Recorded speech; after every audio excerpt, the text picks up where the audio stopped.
जय हिंद बच्चों। तो आज की वीडियो में जो है हम लोग इतिहास पढ़ने वाले क्लास टेंथ का जो दूसरा चैप्टर है, दूसरा चैप्टर यहाँ पे जो है समाजवाद एवं समवाद है, इसको आज जो है इस वीडियो में देखने वाले हैं। यहाँ पे जो पहला यहाँ पे जो पहला चैप्टर था यूरोप में राष्ट्रवाद था, वो हम लोग देख चुके थे।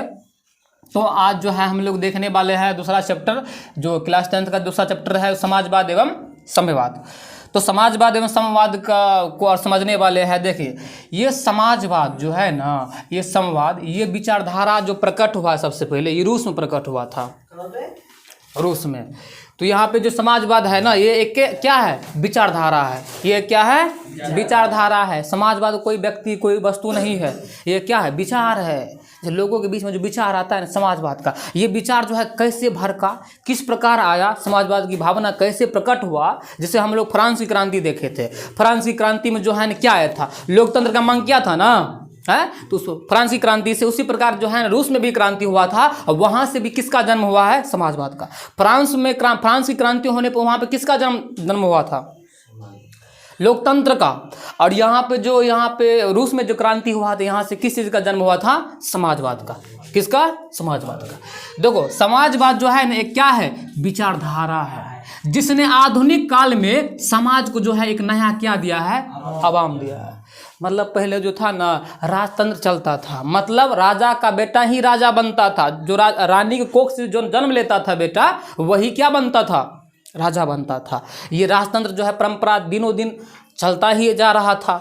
और यहाँ पे क्रूर शासन सब होता था, मतलब वहाँ का जो मजदूर, वहाँ के जो किसान होते थे, उसका कोई वैल्यू नहीं होता था। तो इसीलिए जो है धीरे धीरे वहाँ पे एक विचारधारा प्रकट हुआ, जिस विचारधारा का नाम क्या है? समाजवाद। जिस विचारधारा का नाम क्या है? समाजवाद। तो आधुनिक काल में जो एक नया आयाम मिला है समाजवाद का, ये जो है रूस की क्रांति से प्रकट हुआ था। इसको हम लोग देखने वाले। देखो, हुआ था क्या, जब 19वीं शताब्दी में जो है औद्योगिक क्रांति के फलस्वरूप जो है समाज में पूंजीपति वर्ग के द्वारा जो है ना लगातार किसका शोषण हो रहा था?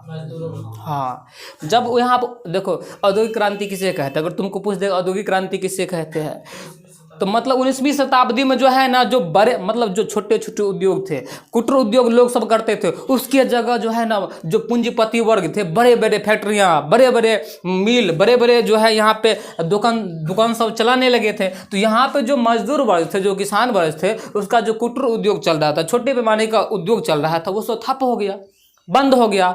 और लगातार जो है एकदम जो है ये जो है लगातार आगे कौन बढ़ने लगा था? पूंजीपति वर्ग। ये और आगे बढ़ने लगा था और मजदूरों वर्ग को और दबाने लगा था, लगातार शोषण करने लगा था, जिसके कारण इसका अधिकार ही नहीं था कि इसके विरुद्ध आवाज उठाए, इसके विरुद्ध ये संगठन बना सके। लेकिन इसका इतना अधिकार नहीं बन रहा था, जिसके कारण यहाँ पे जो अगला जो राष्ट्रभाग जो विचारधारा प्रकट करने वाला आदमी है, उसको हम लोग देखने वाले। यहाँ पे देखो, उन्हें इस शोषण के विरुद्ध आवाज उठाने का भी जो है ना, वर्ग विहीन समाज करने का, स्थापना करने का कोई भी विचारधारा, यहाँ पे कुछ दिया हुआ दूसरी चीज यहाँ पे समझना। उन्हें इस शासन के विरुद्ध आवाज उठाने तथा वर्ग विहीन समाज की स्थापना करने में समाजवादी विचारधारा ने अग्रणी भूमिका निभाई है। तो मतलब इसका जो मजदूरों का जो है दिनों दिन लगातार जो शोषण कर रहा था, कौन कर रहा था? पूंजीपति वर्ग। अब बताइए, जो पूंजीपति वर्ग लगातार शोषण कर रहा था ना, तो उसके विरुद्ध आवाज उठाने के लिए एक विचारधारा आया मजदूरों के बीच। उस विचारधारा का नाम क्या है? समाजवाद।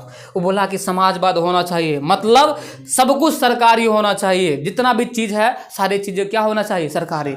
जो यहाँ पे जो पूंजीपति वर्ग लगातार जो है बड़ा बड़ा फैक्ट्रियाँ खोल के, बड़ा बड़ा यहाँ पे जो मिलों खोल के अपना कब्जा कर रहा है सभी जगह, ये नहीं होना चाहिए। सब कुछ जो है ना सभी का बराबर होना चाहिए, कोई भी रुपया पैसा धन दौलत कुछ भी हो, सभी जो है समाज में मतलब समान धारा से प्रकट होना चाहिए या समान बांट देना चाहिए। ये जो है देखो, समाजवाद विचारधारा वाला लोग क्या चाहता था? वो चाहता था कि समाज में सभी जो है इक्वल हो, सभी इक्वल मतलब सभी बराबर हो, सभी का कद बराबर हो। जैसे मतलब जैसे मान लो सरकारी, अगर सब कुछ सरकारी हो जाए, अगर कुछ भी बांटेगा तो सरकार यहाँ इस देश में जो भारत में रहता है सबको ना सब कुछ देगा ना।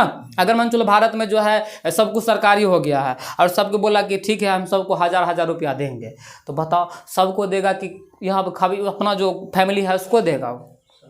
सभी को ना देगा। समाजवाद का मतलब होता है समाज के लिए सोचना, ठीक है ना। तो वही जो विचारधारा है ये मजदूरों को जो यहाँ पे लगातार शोषण हो रहा था उसमें आवाज़ उठाने के लिए और वर्ग विहीन समाज की स्थापना करने के लिए जो है एक विचारधारा जो है उसको प्रेरित किया। उस विचारधारा का क्या नाम है? समाजवाद। उस विचारधारा का नाम क्या है? समाजवाद है।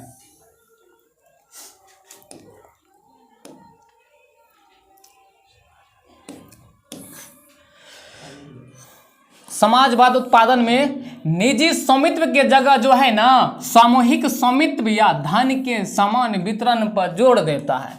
ये जो समाजवाद का उत्पादन है, समाजवाद, ये जो निजी स्वामित्व मतलब प्राइवेट, इंग्लिश में कहते हैं निजी को प्राइवेट, जो प्राइवेट जो अधिकार हो रहा था उसको क्या कर देगा? ये सामूहिक मतलब कि सरकारी कर देगा। मतलब अगर कोई भी प्राइवेट संस्था चल रहा है और धन का निष्कासन जो है कर रहा है उसको सभी जगह सब में वितरण, समान वितरण कर देगा। उसे हम क्या कहते हैं? समाजवाद। समाजवाद एक ऐसी विचारधारा है जिससे जो निजी स्वामित्व का जो अधिकार होता है वो सामूहिक स्वामित्व में बदल जाता है। उसे हम क्या कहते हैं? समाजवाद कहते हैं। डायरेक्ट अगर पूछेगा समाजवाद किसे कहते हैं तो कहेगा कि निजी स्वामित्व की जगह सामूहिक स्वामित्व में परिवर्तन करना ही क्या कहलाता है? समाजवाद कहलाता है। और यहाँ पे जो है धन का जो है वितरण समाजवाद में क्या होना चाहिए? समान होना चाहिए, समान वितरण होना चाहिए। लेकिन अगर प्राइवेट है तो उसको बोलेंगे हम समाजवाद? नहीं। जैसे अपना भारत में दोनों चीज़ है, प्राइवेट भी है सरकारी भी है। इसीलिए हमारा जो भारत देश है ये बताना, ये जो है ना बताओ पूंजीपति देश है कि मिश्रित अर्थव्यवस्था है इसका, कि इसका जो है समाजवादी अर्थव्यवस्था है। ठीक है, दोनों अपनाया है ये, मतलब कि समाजवादी भी अपनाया है और जो है यहाँ पूंजीपति भी अपनाया है। तो मिश्रित न कर दिया है, मिला न दिया है। इसीलिए भारत जो है कैसा अर्थव्यवस्था है? मिश्रित है। लेकिन यहाँ पे देखो, यहाँ पे जो समाज था लगातार उसका पूंजीपति के द्वारा क्या कर रहा था? शोषण कर रहा था। वो बोला कब तक चलेगा यहाँ पे, मतलब उसको इतना अधिकार नहीं था कि वो संगठन बना सके अपन। जैसे संगठन जैसे कहीं में जाएगा, जैसे बस स्टैंड होता है वहाँ पे जो है जितना भी बस वाला होगा वो संगठन बना के रहता है। अगर मान चलो एगो बस वाला को उठा के कोई पटक दिया है, कोई मारा है, सभी बस वाला भीड़ के मारेगा उसको, क्योंकि उसका संगठन है। अगर संगठन मजबूत है तो उसको कोई हरा पाएगा है। इसीलिए यहाँ पे जो है ना इसका संगठन मजबूत नहीं था मजदूर का, किसान का, क्योंकि इसको संगठन बनाने का कोई अधिकार था नहीं। इसीलिए संगठन नहीं बनाया, और संगठन नहीं बनाया है तो बताइए तो कमजोर पड़ेगा ही। और कमजोर का फायदा कौन उठा रहा था? पूंजीपति वर्ग। लगातार उसका क्या कर रहा था? शोषण कर रहा था। ऐसी व्यवस्था में उत्पादन के निजी लाभ के लिए ना होकर सारे समाज के लिए हो जाता है। मतलब देखो समाजवाद का मतलब ही होता है जो उत्पादन का साधन, कुछ भी उत्पादन हुआ, गेहूं मक्का जौ कुछ भी उत्पादन का साधन जो है निजी लाभ के लिए नहीं होता है, वो किसके लिए हो जाता है? सारे समाज के लिए बराबर हो जाता है। कि किसी निजी के लिए, जैसे तुम मन चलो सरकार के खेत है, तुम कर रहा है, तुमको मन चलो 10 कट्ठा में जो है कहेगा 5 कुंटल गेहूँ है, तो 5 कुंटल गेहूँ निजी लाभ के लिए तुम नहीं रखेगा, अपने लिए नहीं रखेगा, तुम सरकार को देगा। और सरकार क्या करेगा? सभी में समान वितरण कर देगा। उसे ही हम क्या कहते हैं? समाजवाद। हाँ, समाजवाद। ये देखो, ये भावना सबसे पहले देखो रूस में अपनाया था। रूस को फायदा हुआ था जब यहाँ पे जो है, जब पूरा दुनिया में जो है अर्थव्यवस्था सभी का हिल गया था, लेकिन रूस का नहीं हिला था। क्यों? क्योंकि वहाँ पे समाजवाद था, क्योंकि वहाँ पे सब कुछ बचा कर रखा था। लेकिन अगर बताओ पूंजीपति वर्ग, जैसे आप मान चलो पूंजीपति अर्थव्यवस्था किस देश का बता? अमेरिका का है। अमेरिका हिल गया था। अमेरिका सबसे शक्तिशाली देश है ना, पहले भी था अभी भी है। लेकिन जब वहाँ पे मंदी आया पूरा दुनिया में, अमेरिका घुटना टेक दिया, लेकिन रूस टेका नहीं। क्यों नहीं टेका? क्योंकि समाजवादी अपनाया था। समाजवादी मतलब कि सब कुछ सरकारी था, मतलब लोग को उतने ही देता था जितना वो खा सके, ज़्यादा नहीं देता था। और मतलब वहाँ पर रखता था सरकारी भवन में, तो जो बच गया था आराम से खाता था। सब यहाँ पे मंदी में मर रहा था। भारत भी बचा हुआ था, क्योंकि भारत क्या अपनाया था? मिश्रित, आधा समाजवादी, आधा क्या अपनाया था? पूंजीपति। क्यों? देखो दिमाग, भारत ऐसा क्यों किया? क्योंकि देखो अभी जो है ना पूरा दुनिया में 2 ही देश जो है ना आपस में लड़ रहा है पूरा विश्व में। एक रूस, एक बगल है, एक अमेरिका।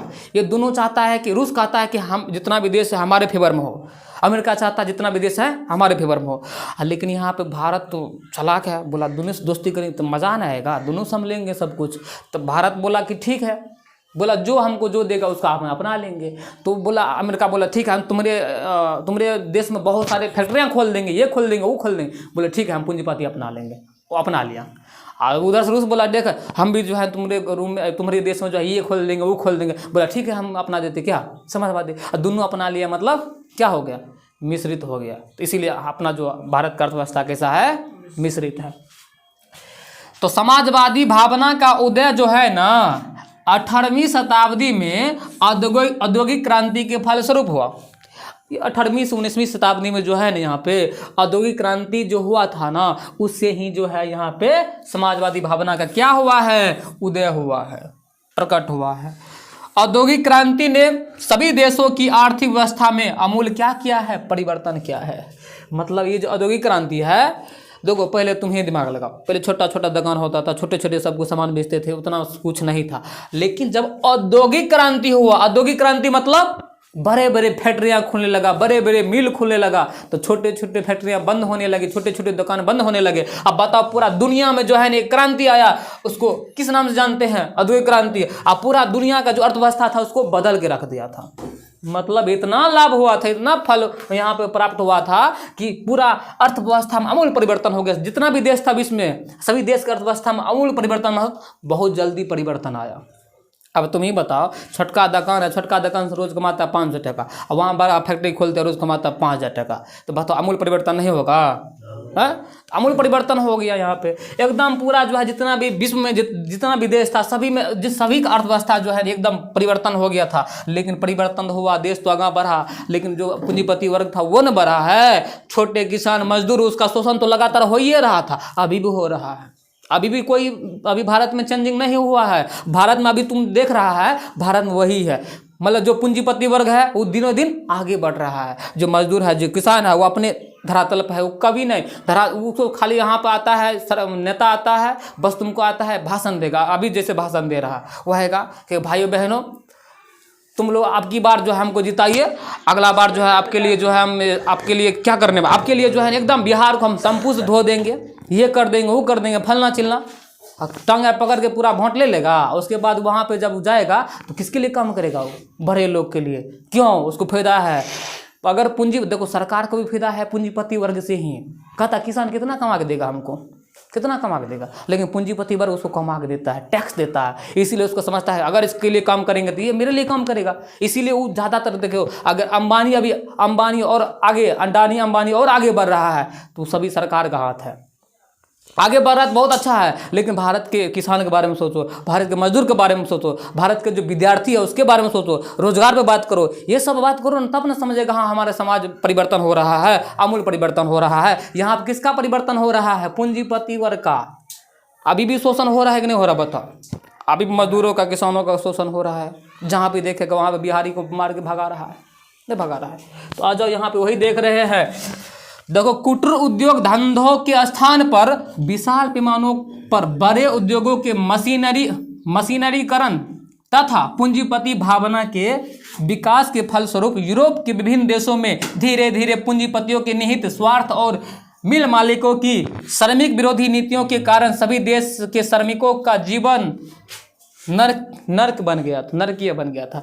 मतलब यहाँ पे जो कुटीर उद्योग के स्थान पर जो है बड़े बड़े विशाल पैमाने पर जो है यहाँ पे फैक्ट्रियाँ खोले, बड़े बड़े उद्योग खोले, मशीनों का प्रयोग करके एकदम बड़ा बड़ा फैक्ट्रियाँ खोल दिया, तो पूंजीपति जो भावना था एकदम बढ़ने लगा, काफ़ी बढ़ने लगा। सब जो है सब विकास करने लगा था।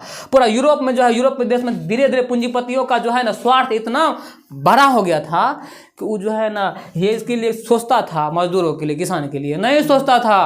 काफ़ी इसका जिंदगी क्या हो गया था, नरक बन गया था। मजदूरों का, किसानों का जिंदगी क्या बन गया था, नरक जैसा बन गया था। भूखे मरने के लिए जो है तड़प रहा था, वो भूखे मर रहा था। कौन, पूंजीपति, यहाँ पे जो किसान था, मजदूर था, ये भूखे मरने पर जो है ना आ गया था।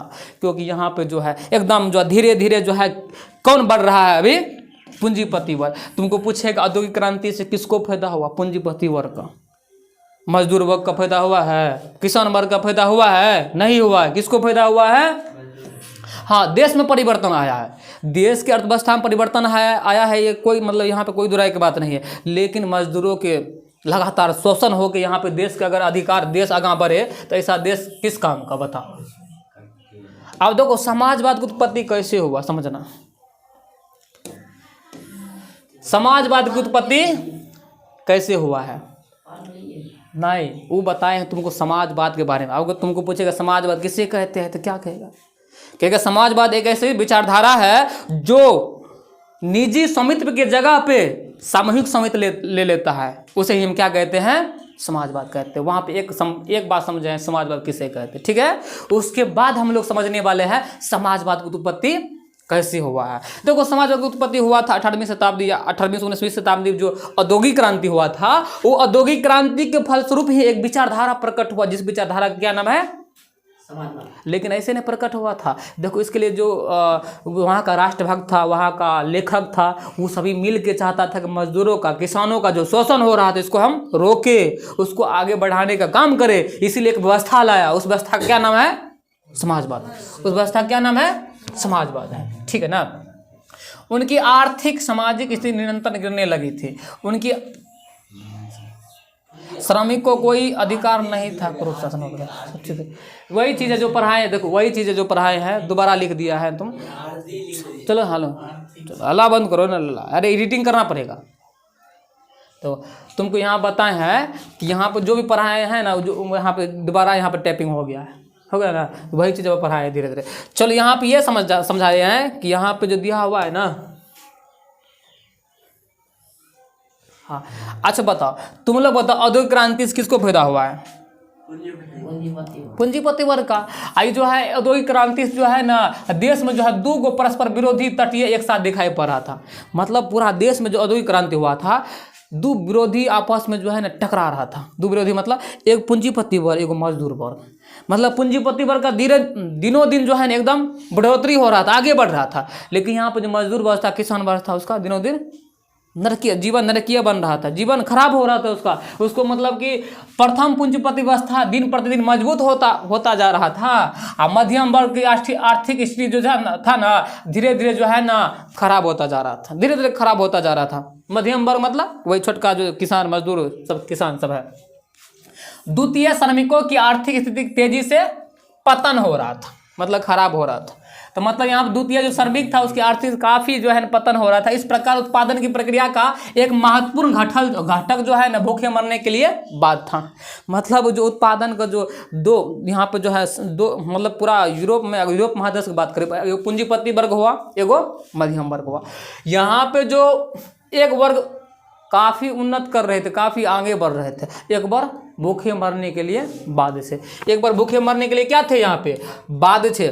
मजदूरों को अपना श्रम संगठन बनाने का अधिकार था, नहीं था। मजदूर वर्ग पूरी तरह पूंजीपतियों के दया पर जीवित था, दया पर जीवित था। बोलता मालिक जो देगा वही में सही, मतलब पूरी तरह क्या करता, इसके पास कोई अधिकार नहीं था जो कुछ कर सके। इसलिए मजदूर वर्ग जो है ना पूरी तरह जो है ना किसके कब्जे में था, पूंजीपतियों के, उसके दया दृष्टि पर जो है जीवित था। कौन, मजदूर वर्ग। इस प्रकार हम कह सकते हैं कि आर्थिक दृष्टि से समाज को जब विभाजन किया है कितने वर्गों में, हाँ आर्थिक दृष्टि से मतलब धन दौलत की दृष्टि से समाज को दो वर्गों में बांटा है। पहला जो है पूंजीपति वर्ग, दूसरा श्रमिक वर्ग।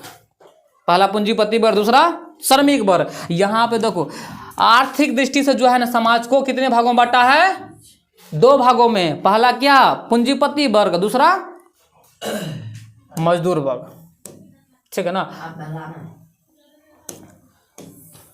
देखो जिस समय श्रमिक जगत आर्थिक दुर्दशा और सामाजिक पतन की स्थिति से गुजर रहा था, उसी समय श्रमिकों को कुछ महत्वपूर्ण राष्ट्रभक्तों, विचारकों को और लेखकों का मार्गदर्शन प्राप्त हुआ।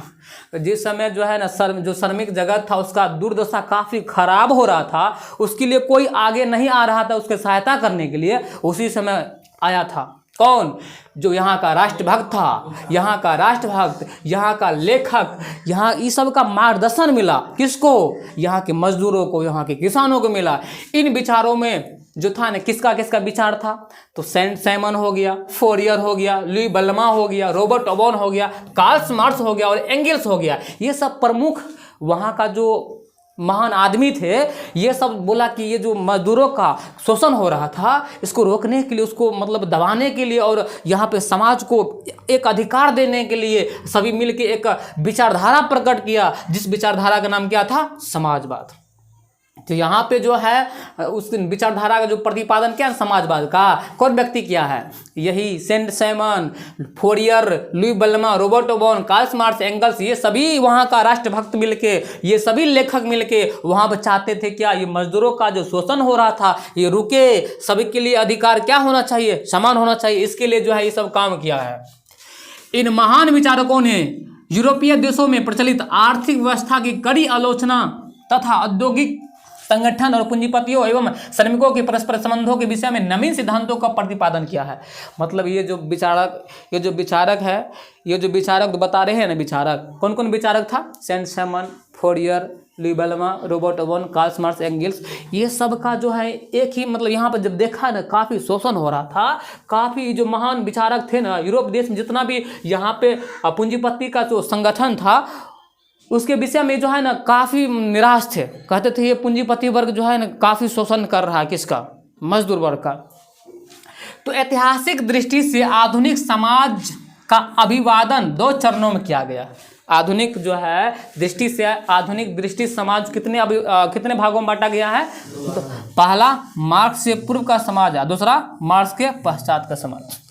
तो मतलब आधुनिक दृष्टि से जो है आधुनिक जो यहाँ पर जो विचारक था, जो कार्ल मार्क्स के मानने वाला विचारक था, वहाँ पे जो कार्ल मार्क्स का जो पूर्व यहाँ पे 2 गो यहाँ पर आधुनिक समाज को बांटा है। पहला मार्क्स से पूर्व का समाजवाद, दूसरा मार्क्स के पश्चात का समाजवाद। समझना यहाँ पे ये सब पढ़ाए थे।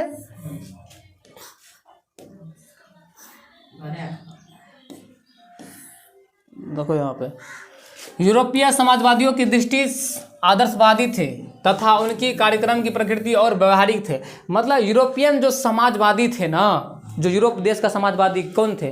अरे अभी तुमको 2 चीज़ बताया है। ऐतिहासिक दृष्टि से जो मैं यहाँ पे जो लेखक था, जो विचारक थे, वो सब जो राष्ट्रभक्त थे, वो आधुनिक समाज को जो है ना 2 चरणों में बांट दिया। पहला कहा कि कार्ल मार्क्स से पूर्व का समाज, कार्ल मार्क्स के पूर्व जो समाज था वो, दूसरा कार्ल मार्क्स के बाद का समाज, 2 भागों में बांट दिया। और यहाँ पे कहा क्या? यूरोपियन समाजवादियों की दृष्टि से जो है ना, देखो यूरोपीय जो कार्ल मार्क्स को मानने वाला था, यूरोपीय समाजवादियों की दृष्टि से वो जो कैसा था? वो आदर्शवादी तो था ही था और व्यवहारिक भी था। समझा रे? कहेगा ये जो है ना यूरोपियन समाजवादी जो है ना, यूरोपियन समाजवादी कैसा था? आदर्शवादी और व्यवहारिक। हाँ, आदर्शवादी और व्यवहारिकवादी दोनों था। आदर्शवादी मतलब वो लड़ाई पर ध्यान नहीं देता, आदर्श से रहना चाहता था। व्यवहारिक मतलब बातचीत को समझता था, एकदम बात करके मतलब संघर्ष करना चाहता था नहीं, वो चाहता था कि बातचीत से ही जो है ना सब कुछ ठीक ठाक हो जाए, बातचीत से ही सब कुछ हो जाए। इसीलिए ये सब जो है लड़ना नहीं चाहता था, आदर्शवादी था और व्यवहारिक था। अधिकतर यूरोपियन विचारक फ्रांस से थे। समझा ना? अधिकतर जितना भी यहाँ पे यूरोपियन विचारक थे वहाँ कहाँ के थे? वो फ्रांस के थे। क्रांति के ये जो है ना फ्रांस के जितना भी मतलब कार्ल मार्क्स को मानने वाला जितना भी आदमी था वो ज़्यादातर फ्रांस के ही होते थे। तो वो जो विचारक थे ना वो लड़ना चाहते थे नहीं, वो चाहते थे कि शांतिपूर्ण क्या हो जाए? परिवर्तन हो जाए। शांतिपूर्ण परिवर्तन में क्या रखते थे? वो विश्वास रखते थे। वो कहते थे वर्ग संघर्ष के बदले हमको क्या चाहिए? वर्ग समन्वय चाहिए। ठीक है ना? वर्ग समन्वय का जो है यहाँ पे जो है ना अथी करता था। अब गलत लिखा हुआ है यहाँ पे। जो यूरोपियन विचारक जो जितना भी था कहाँ का था? वो फ्रांस का था। वो चाहता था शांतिपूर्ण क्या हो? परिवर्तन हो। यहाँ पे कोई जो है विश्वास इसी में रखता था कि यहाँ पे लड़ाई धंधा से हमको कुछ नहीं चाहिए, शांतिपूर्ण परिवर्तन हो जाए यही काफ़ी है। और कहता था वर्ग संघर्ष नहीं, वर्ग समन्वय की बात करता था, मतलब मिलजुल के रहे ऐसा बात करता था। तो यहाँ पे आज सीखे हैं 2 बात। पहला समाजवाद किसे कहते हैं, और दूसरा यहाँ पे जो विचारक अपना बात प्रकट किया है, जो वहाँ पे जो समाजवाद का जो विचारधारा प्रकट किया है, कौन कौन किया उसके बारे में बताया है। सबसे पहले बताएं समाजवाद किसे कहते हैं। कभी समाजवाद एक ऐसी विचारधारा है जो निजी स्वामित्व की जगह जो है सामूहिक स्वामित्व ले लेता है, उसे ही समाजवाद कहते हैं। उसके बाद समाजवाद देखो कैसे पनपा, कैसे उत्पत्ति हुआ, क्योंकि हम देख रहे थे कि लगातार जो है पूंजीपति वर्गों के द्वारा जो है ना, जब 18वीं शताब्दी या 19वीं शताब्दी में जो है औद्योगिक क्रांति हुआ था, उसके फलस्वरूप जो है पूंजीपति वर्ग काफ़ी आगे बढ़ रहा था और मजदूरों का शोषण करता ही जा रहा था। उसके विरुद्ध वहाँ का जो विचारक थे, वहाँ का जो राष्ट्रभक्त थे, वहाँ का जो लेखक थे, वो सभी मिल के, जैसे उसका नाम जो था, एक पहला का नाम क्या था तो कहेगा रॉबर्ट ओमन हो गया, कार्ल मार्क्स हो गया, और जो है बहुत सारे ऐसे विचारक हैं जो कि आगे यहाँ पे देखे हैं ना, यहाँ पे देखो, नहीं देखो यहाँ पे, तो सेंट साइमन था, फोरियर था, लुई बेलमा था, रॉबर्ट ओमन था, कार्ल मार्क्स था, एंगल्स था। ये सभी का कहना था कि देखिए ये जो अभी जो हो रहा है, ये मतलब पूंजीपति वर्ग काफ़ी जो मजदूरों का शोषण कर रहा है, यही नहीं होना चाहिए। उसके बाद ये काफ़ी जो एक बोला, एक विचारधारा ये प्रकट किया, जिस विचारधारा का नाम क्या था, समाजवाद के प्रकट, यही सब जो है ना राष्ट्रभक्त सब अपन समाजवाद की जो भावना प्रकट किया ना, वही भावना से जो है जो कार्ल मार्क्स के मानने वाला लोग था ना, यहाँ पे कार्ल मार्क्स के मानने वाला लोग यहाँ पे ऐतिहासिक दृष्टि से आधुनिक समाज को जो है 2 चरणों में बांटा है। पहला मार्क्स के पूर्व का समाज, दूसरा मार्क्स के पश्चात का समाज।